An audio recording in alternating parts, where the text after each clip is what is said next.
Okay, so we're live. Let's bring in.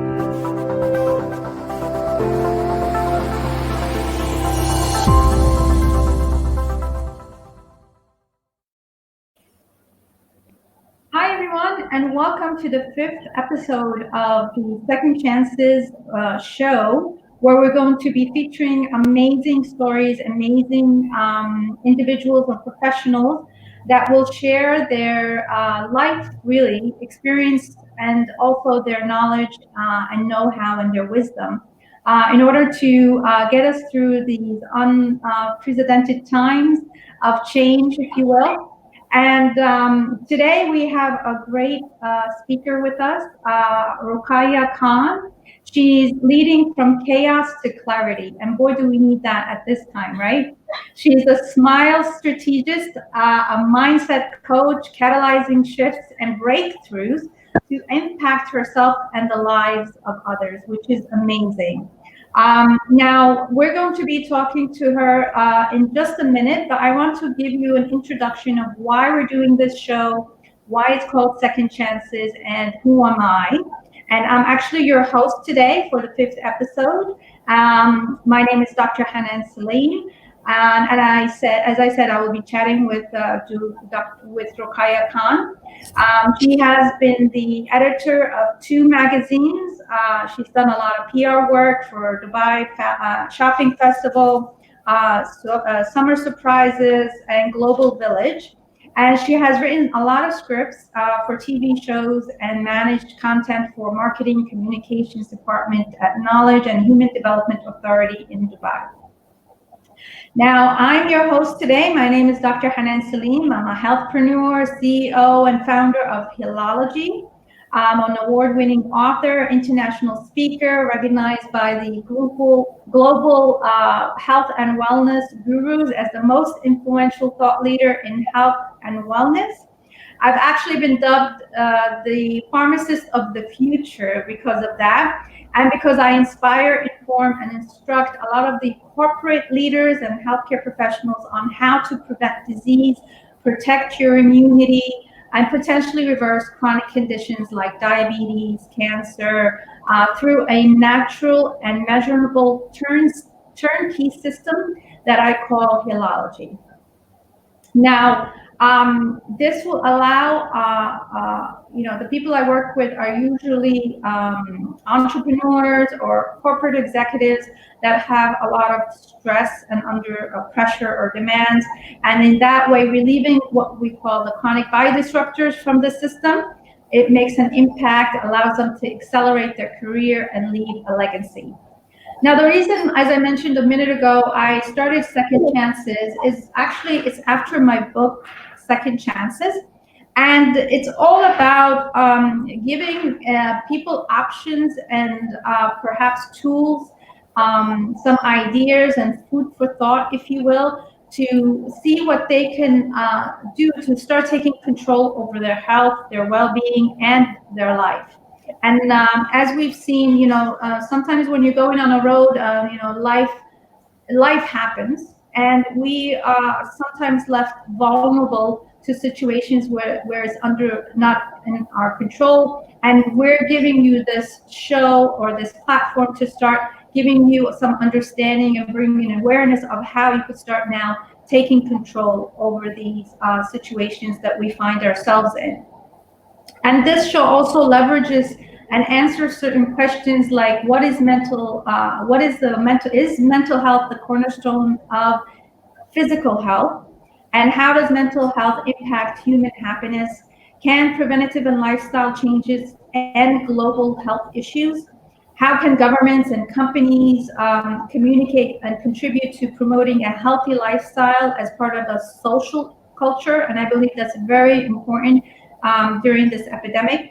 And what is the role in ensuring the safety of individuals by providing reliable information, especially on the stats and information on the COVID situation, and not necessarily leaving it up to the media and the news, and other things like on modern diets, slimming techniques, sports, and dietary supplements.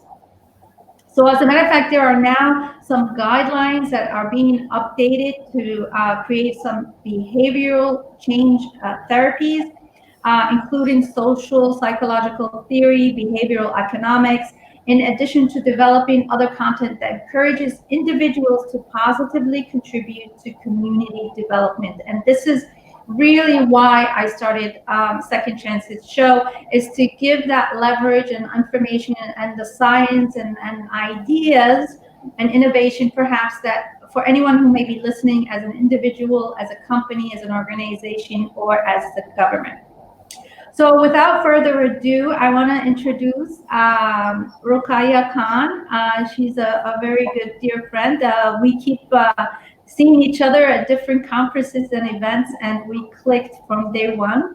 And that's why I've asked her to bring on what she calls the SMILE strategy. And we're going to be talking about that right now.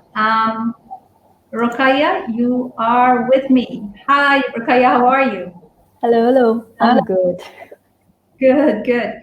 So I hope I've done justice introducing you, but why don't you tell us about yourself and how you got into the SMILE strategy advocacy? Super. Thank you so much first for having me on board your show. It's a privilege, honored to share the platform with you. And about my introduction. Yes, you did do all this. It was lovely. And how I got to the Smile strategy is through a TEDx talk. So in 2016, I did a TEDx talk called The Art of Possibility. And I just was in that space where, people are constantly complaining about everything under the sun and not taking ownership. So I said, what is it that I can give people as a tool to get from feeling stuck to unstuck? So I said, you use acceptance and gratitude, and acceptance comes when you smile. So that's where the SMILE strategy was born. Yes, I've actually been on a couple of platforms recently, and including some pharma companies as well as global platforms for healthcare professionals. And the first thing I tell them is, before don't worry about the tie or the suit or the lab coat that you're wearing. The most important thing that you could wear for anyone to give them hope and focus and positive energy is wear that ever smile. That's like the most important thing. Amazing.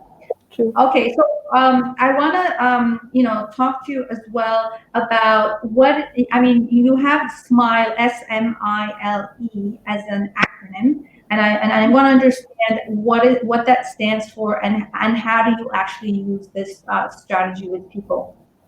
Okay, so S stands for silence the mind, manage your attention, identify the intention, let things go, and energize the possibilities.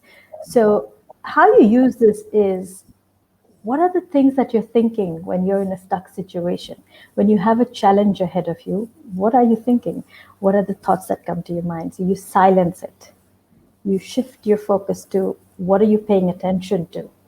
You identify the intention behind what you're doing. Why is it important for you to get from point A to point B? And of course, let things go. I've done this presentation in different countries. It's not just in UAE, in India, in Singapore, Egypt, UK, Kuwait. And each time, L is the one that has people rolling their eyes the most, because when I say, let things go, they say, but it's not my fault. So let things go and energize the possibilities. You gather information, but until you put it into action, until you put energy into it, you're not going to get results. So that's the SMILE strategy. Very nice. Okay, so a lot of people say we couldn't predict this COVID-19 epidemic. So do you believe that no matter how prepared you are, life will always surprise you, and you need to stay curious? I like that last point. Stay curious. What do you mean by staying curious? Okay. So it's kind of like Yeah, I mean, as much as you prepare for an exam, for anything, sometimes a question pops out that you hadn't prepared for. You know, Mhm. there can be incidences in your life that suddenly turn up out of the blue. There can be people who suddenly show up, but you weren't ready for them. You know, you might have a loss, you might have a failure that you didn't expect because you had put in your 100%. So stay curious. So just stay curious of how that situation feels to you. Just stay curious of how that person vibes with you. And if it's a failure, just stay curious and stay gentle with yourself in terms of understanding where this could lead you. So yeah, that's what I'm talking about. So we have a similar story, actually. You had lost your dad. You were very close to your dad, and I that what you mentioned there. If you lose someone special, that really has an impact on your life, and it did have on mine. As a matter of fact, it had such an impact that I actually affected my health and well-being. So, what would you say to anyone who's gone through or going through some kind of trauma or unable to deal with a loss? Because a lot of people also could have lost their job. They could have lost, traveling and being with their loved ones, or they feel isolated. In this situation, when any kind of loss or traumatic event that you feel is unbearable or you can't really understand or wrap your head around it, what would you suggest as you've been through it personally yourself? Yeah. So 2017, when it was time for the children to leave the nest and go off to university, uh, the person that I am had decided, oh, great, now they're leaving the nest. My role as a mother takes a back seat, and I can now focus on myself as the coach. I thought I would do this, I would do that, and then life surprised me. Just when I thought it was hard enough to deal with them leaving the nest, I also lost my father. And I went in this place of silence. It just felt very tedious to start to speak again, to start coaching and writing again. Um, but I think what pulled me through was just being more and more aware. I think the more I became honest with what I'm feeling, the more I was able to come to a place of acceptance. I think most often we tend to brush our feelings aside, or we tend to keep them away for another day. We tend to want to address them at a later time. So if you've had a loss, or if it's, as you rightfully pointed out, travel, pay cuts, losing a job, loss of a relative, a loved one, all of these are things that come across as really, really difficult to come out of. Very often, people around us rush us to be back in normal again. What I feel is it's not important that you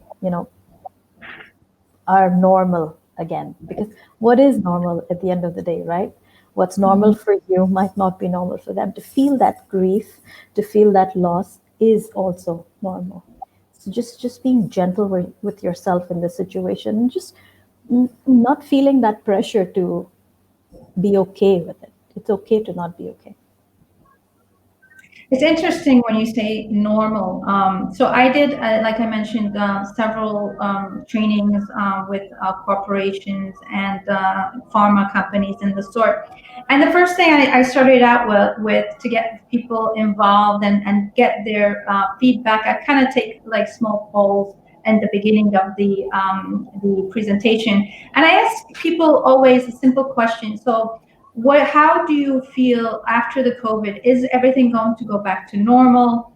What is normal exactly? How do you feel, things will be after we move, hopefully sooner than later behind us, this epidemic? I mean, a lot of across the world, we're starting to get into, opening businesses again, and we're trying as much to, slowly but surely get back to quote unquote normal. So, Yeah. what do you feel about this post-COVID situation. Do you think we will ever get back to normal, or do you feel, it's something that this normal is going to be something totally different that we're used to, and might as well be prepared and having the mindset for it and be ready? Okay, so I'm going to answer your question with a question. So, what's the guarantee that what we were living pre-COVID days was normal?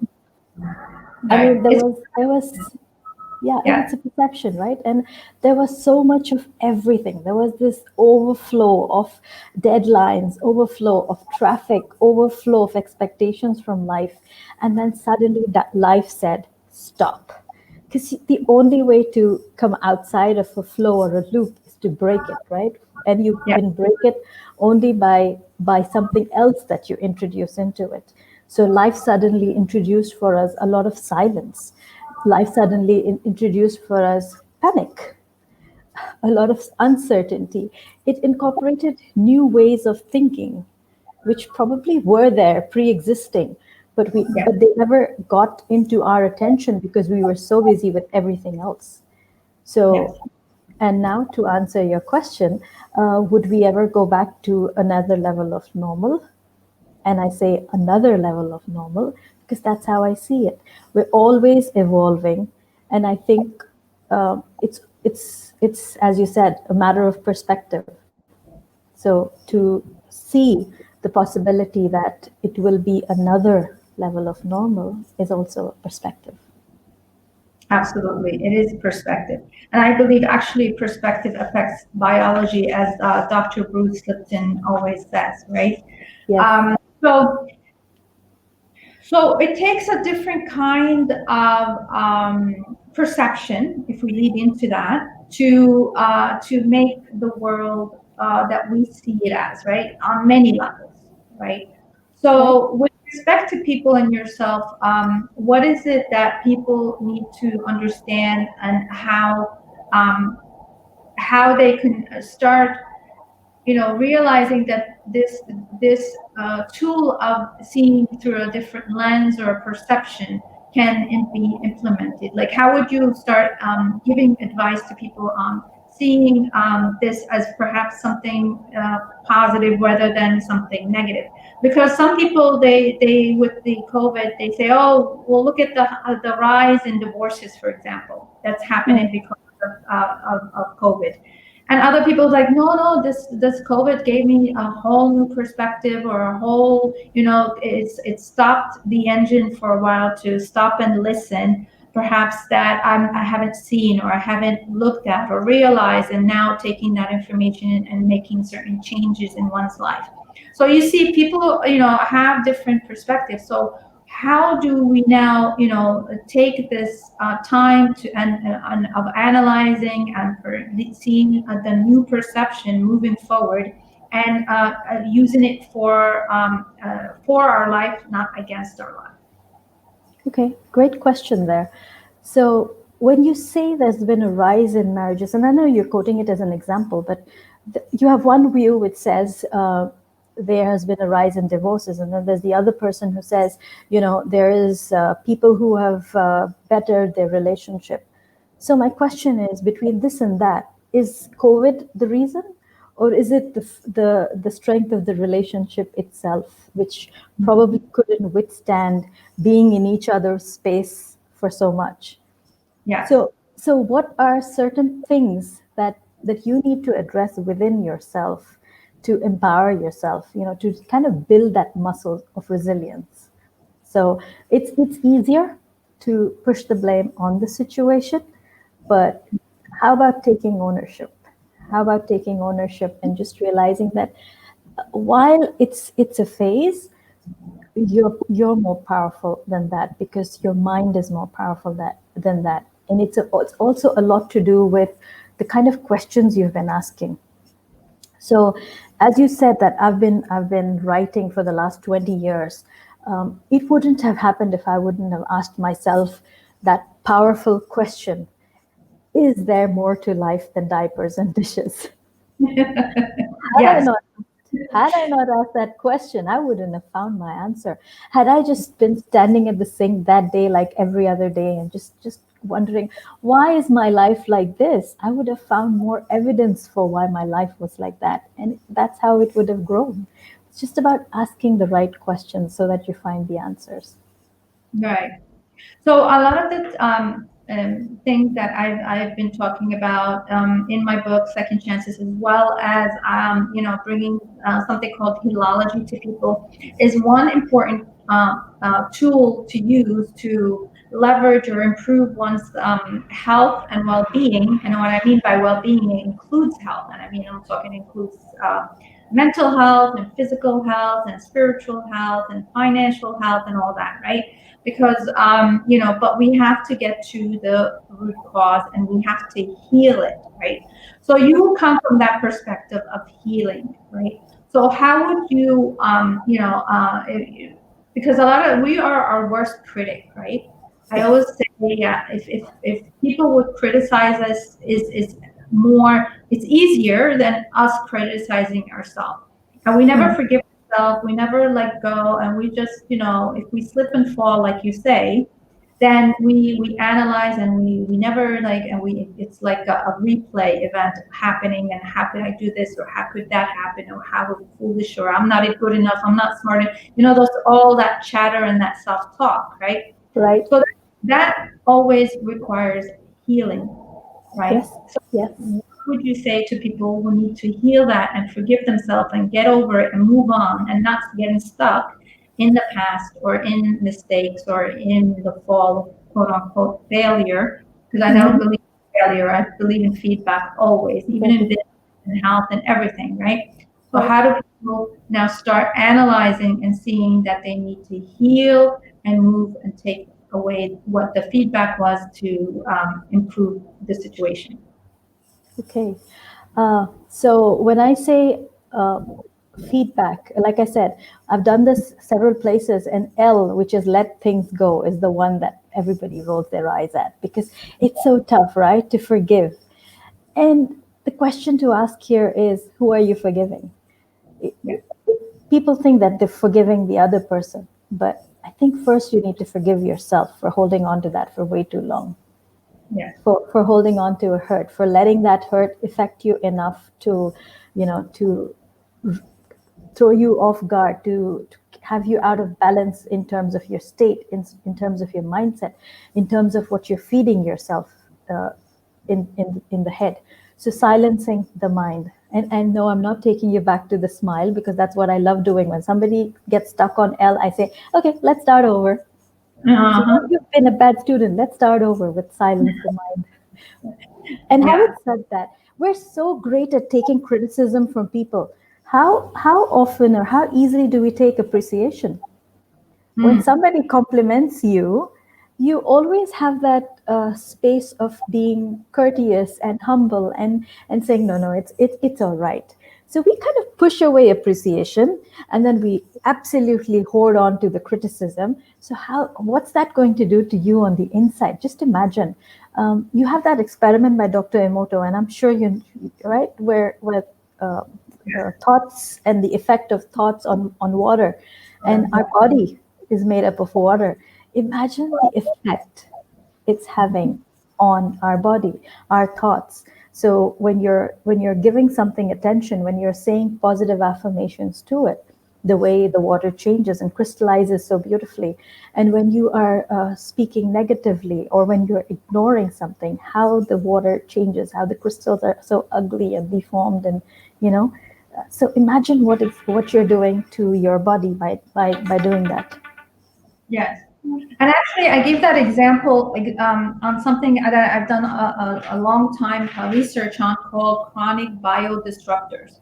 So there are certain environmental stressors, like you mentioned, that are, whether it be negative talk or negative self-talk or the environment, that's affecting you on your biology. And the accumulation of that would actually lead to what we call chronic conditions or chronic diseases that we're now facing across the world. And now adding on to that depression, anxiety, and fear that also fuels that process even faster, as you know. Right. So how can we reduce those environmental challenges that and look out for them and see them besides coming to analyze and go through a fine-tooth comb to see what's in our environment every single day. So what is your perspective on that? How can we now change that vibration or that environmental stressors in our life to bring it down to reduction? I mean, I've had other guests on and they were very big on spirituality. They were very big on meditation and yoga. What would be your tool in a situation like that? Okay. So what I'm going to ask you to do right now is to clasp your hands. Okay. Would you do that? So just notice which thumb is on top of the other. The right one. The right one. For me, it's the left.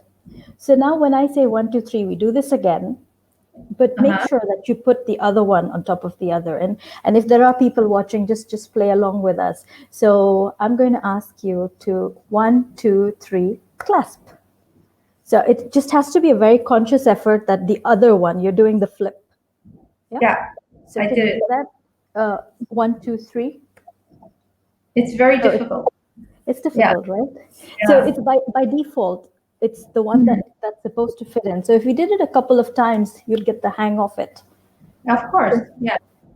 The message I'm driving home is when you're getting into a new way of looking at things, it's going to be difficult. Right? So where is, for example, a simple thing is I have to very attentively pay attention to how I'm feeling in this moment. Just be very aware of my feelings, be respectful of those feelings. To do that, you have to be aware of which thumb goes where. And initially, it might not happen. It might happen that your habit is going to take over. Yes. But just being allowing of that and learning that it takes time to learn something.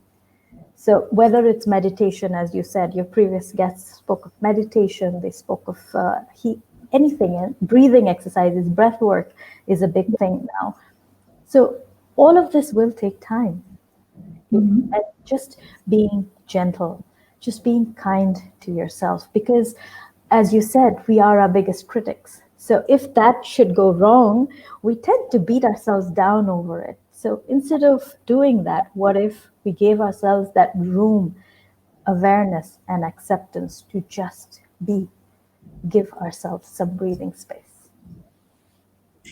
And I have to ask you about the TEDx talk. Yes.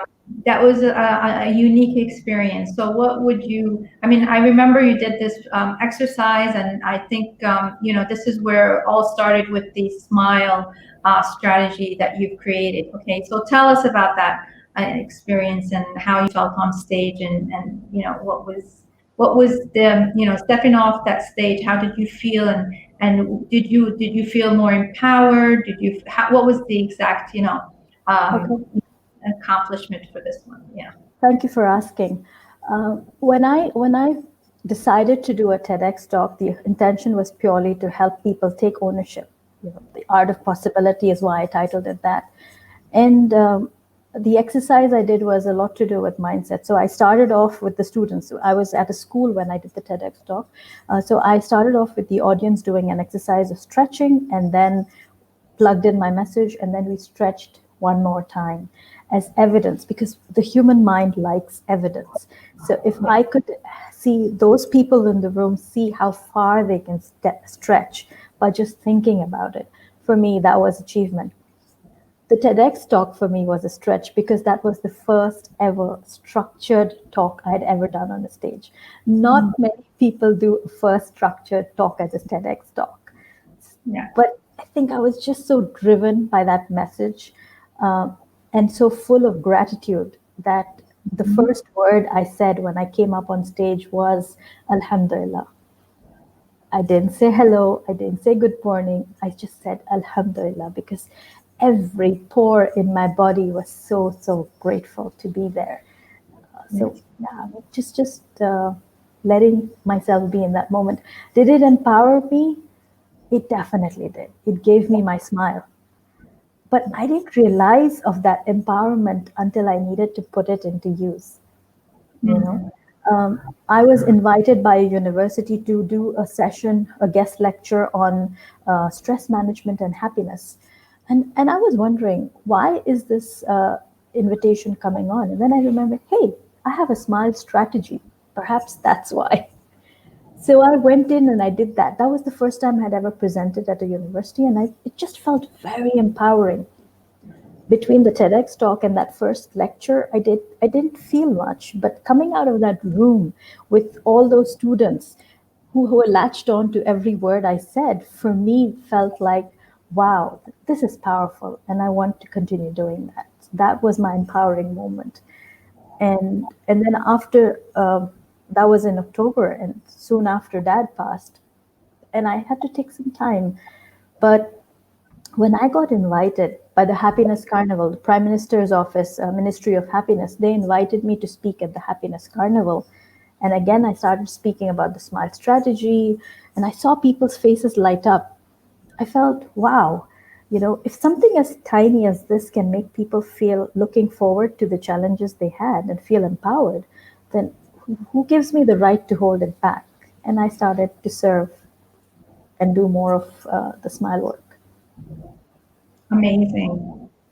So, I mean, I feel that a lot of people are ready to just, throw in the towel because, and I've seen people start saying, oh, it's the day of judgment, it's their destiny, khalas, get ready, this is the end and things like that. Because, to get into a negative state or negative mindset is, I must admit, sometimes it's easier than, and giving up is easier than to fight or see the positive, especially if the situation is getting worse and worse by the day, and you're trying to protect yourself and your family and things like that. So what do you say to those people who are just ready to throw in the towel? I mean, unfortunately, we've been hearing a lot of suicides, and a lot of people getting into depression and giving up on themselves, and they have families also. So how can we encourage people to start not throwing in the towel and start focusing on what they can do to improve their situation? I mean, we started out with the traumatic mindset of losing a job or losing a loved one. Now, what do you say to people who are ready to throw in the towel and give up Not on yet. themselves? Not yet. Just not yet. Just a little bit more. Because imagine what can happen. What would happen if they didn't throw in the towel? And Yeah. imagine what would not happen if they throwed in the towel. They're two different questions. Yes. But ask yourself that. What would happen if you threw in the towel? What would not happen if you threw in the towel? Let me also add another question there. What would happen if you did not throw in the towel? And Exactly. what would not happen if you did not throw the towel in? So, four questions there to ask yourself. What Yes. is it that needs to happen? I mean, yes, it feels overwhelming. It definitely feels overwhelming. I'm not going to tell you that, no, I mean, it's difficult. I understand it's difficult, Yes. but not yet. Not yet. Exactly. We were driving to the Petras in Ajman, and the roadway. There was this one point in the road that I so distinctly remember. I couldn't see the road ahead. I could just see the village below, because we were at a very high point. I could just see the village below, and I knew that the GPS told me that there's road ahead, but I really couldn't see much, maybe because of the angle, or I don't know what it was. It was just about trusting the GPS and keep driving forward. So this, I feel, is that moment where we're at that high point of uncertainty and chaos and panic. But all you have to do is just trust the GPS, trust that there's a road ahead, and keep going. Could be a rumbled road, but there's a road ahead. Yes. So we have some lovely messages here from. I'm sorry if I don't pronounce your name. Can you help me? It's Prabhakaran Gopalan Thank Nair. you. He's saying hello. Yoko, as well as she's saying hello. And also, she's saying it's okay not to be okay. Absolutely. Totally agree with that. I love that, Yoko. And if you want to do something, stop doing, be in the silence. Yes, find the right moment to start doing again Again. Yeah. and Not yet. again. Not yet, exactly. And just like any other relationship we have, it's always evolving. Life goes on. Absolutely. So, we have a lovely people here that are very positive, and I'm so happy you guys have joined us today. I Thank you. appreciate your feedback. So, if anyone at any time has any questions, I will post it here that Rukaya or myself can answer for you while we have the last few minutes of the show.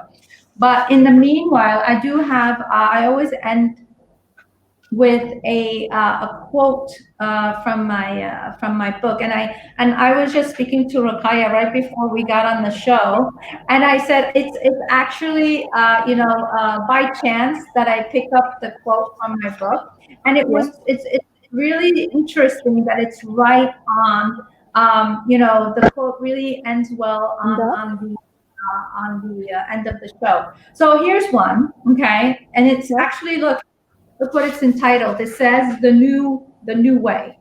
Ooh, wow. Ah, Isn't that isn't that interesting? The new interesting. Yes. wow. So here's the quote. We cannot teach people anything. We can only help them discover it within themselves. Whoa. Beautiful. Wow. So isn't that what we do as coaches? So Yeah, we exactly. open we open windows of awareness, where people are stuck in this closed room where they're not letting light in. They're just stuck in their story, and then we as coaches walk in and we open the door and let some possibilities in. So I think, yeah, because you have the resources within you, you have the thoughts within you, the negative as well as the positive. It's just a matter of understanding which ones you're paying attention to and which ones you would like to work for you. So yes, you can't teach anybody anything actually. Exactly. So that kind of, I love the way, it just by chance and it happens and the quotes are able to, just wrap everything up for us. So Beautiful. we do have a couple more minutes. And do you have any last words, Rukaya, before we start answering questions? Because we have one question here that we're going to answer in just a second. Once Sure. Rukaya. Yeah. Um, I think what I really would like to lay emphasis on and use this platform to really lay emphasis on is the fact that people need to be kind to themselves, not to be rushed up, and to be very um, in the now. Because now is normal. It could it's the normal of today. It doesn't you don't have to compare the normalcy to anything actually. Just be know that the normal of now is the normal you have, is the only normal you'll ever have. So appreciate the moment, be in gratitude, and not yet. Just keep just keep swimming, as Dory would say it. That's my favorite movie, by the way, Finding Nemo. Dory's my favorite. Yeah, I love Ellen to begin. She's a wonderful comedian. So it's actually Yoko here. She was having a comment. We can't help the people, but help people to discover within. Absolutely, absolutely. So I guess that aligns with the quote that we were talking about earlier. So anybody else have any questions right now? I have one question actually for Rakaya. Can you Please. just show them the exercise? I really loved it the way you did it on the TEDx, and it was just showing to people how once you stretch. I mean, it has on many levels on understanding of how once you stretch yourself how further you can go. And people understand that in a minute once you show us the exercise. Well, I would love to, but again, like I said, it would have had to have comparison, right? So we don't essentially have a comparison. Um, so how do we do this then? So what you did was in the exercise, you said people should put out their Yeah, finger, right? but And then there are two ways of how doing it. far, So yeah, see how far they can go, right? And okay, then they make sure they notice the spot, right, where yep. they were able to stretch. And then what you showed is that people could, take a deep breath and imagine and seeing themselves and telling their mind, go further, go further, go further, go further. And with So their are mind you? closed, Let's. You've stretched just now, so I invite you to close yeah, your eyes. You've stretched okay, just now, and everybody's seen how far you've gone. So now, Dr. Hanan, would you please close your eyes? okay. And as you close your eyes, I'd like for you to just hush out everything that's going on in your mind. And if you see or feel any thoughts coming, just let them pass by as if they were clouds in the sky. And as you do that, take a deep breath and notice at the many possibilities that lie ahead of you. Identify the intention that you have in doing what you're doing with this amazing show, the many lives that you're touching, the pharmacist of the future that you are. Let go of anything that holds you back. There's nothing that's ever going to stop you. You're like arms of a clock moving from 6 to 7 to 8 to 9, all the way around. And with your eyes closed, I want you to bring your hand forward and once again stretch. Keep your eyes closed and stretch just one more time and open your eyes to see where you're at. Oh my God, they can't even see it on the screen because I've stretched. Yeah, So yes, I've that's broken good. my own. I've broken my own my boundaries, right? Yes. So it's just a matter of mindset. Thank you for Yes, doing that. absolutely, absolutely, and that's the driving message that I wanted everybody to take away with is that if you really put your mind to it and really bring your focus and your energy on that which you do want and not what you don't want, you will be able to accomplish True. anything whatsoever, whether it be a goal, finding a new job, improving your health, your well-being. Everything is within your hands, within your capabilities. It's just a matter of getting around and focusing on that what you do want, because it takes the same amount of energy to focus on the negative and it as much as the positive. True. So instead of focusing on the negative that's going to pull you back, look at the a positive that's going to move you forward and Forward. pull you. And Amazing. if nothing else works, just smile. Because when you're smiling, you end up short circuiting your mind, and your mind says, hey, it doesn't look so nice, but she's smiling. So, what is it that I can look for evidence of why she's smiling? And there you find it. Yes, and actually, on a scientific level, smiling, really changes the chemicals you're producing. True. Because your physicality, your inside will follow your outside, right? Yep. And the same thing with your mind. Your body will follow your mind, and if it's positive, it will release happy chemicals, positive chemicals, and if it's negative, it will do the same. So everything aligns with the mind, and that's why we talk about the mind-brain organ connection in neurology. It's Super. been an absolute pleasure, Rukaya. Thank you so Thank much you. for joining me today, and I Thank you. appreciate your time. I love your smile. Keep smiling, You and the too. world will smile back. Absolutely. Thank you so much, Dr. Hanan, once again.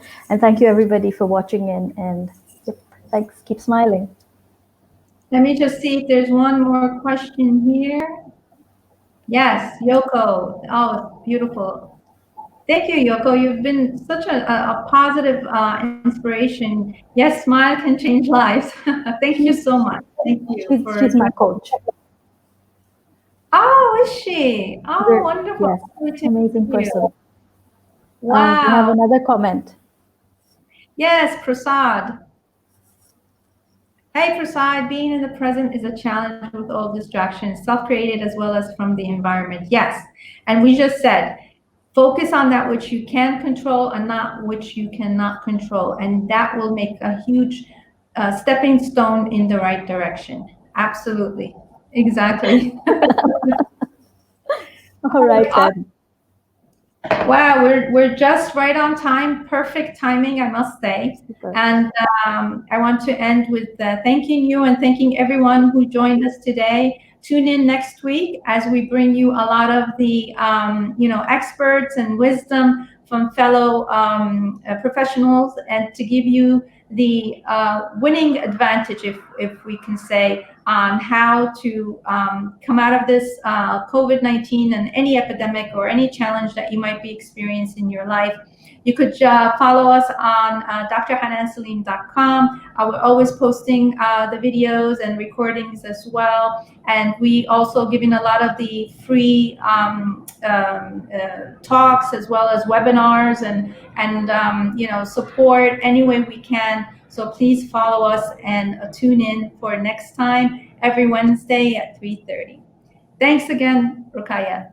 Thank Signing you. off. Thank you so much. Thank you. Take care. Bye, everyone.